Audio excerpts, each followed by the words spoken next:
မင်္ဂလာပါရှင်တိုက်ကြီးမျိုးအိုးရန်ရက်ကွယ်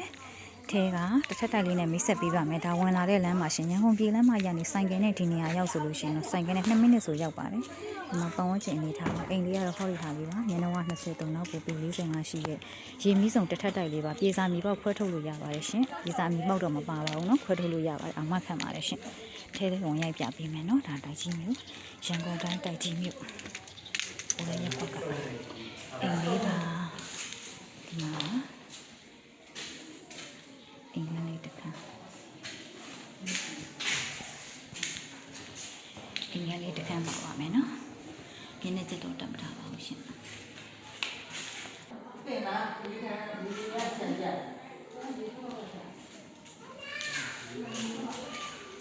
မဒီတော့ပိုက်အောင်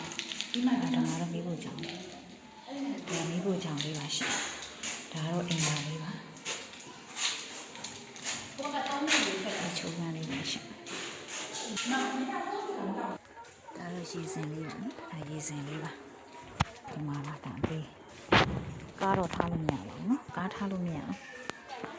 ဒါလေးကို3950ညှိနှိုင်းနဲ့ရောင်းချပေးမှာဖြစ်ပါတယ်ရှင်တိုက်ကြီးမျိုးအိုးရင်းရက်ကွက်ထဲမှာရှိတဲ့တစ်ထက်တိုင်လေးဖြစ်ပါတယ်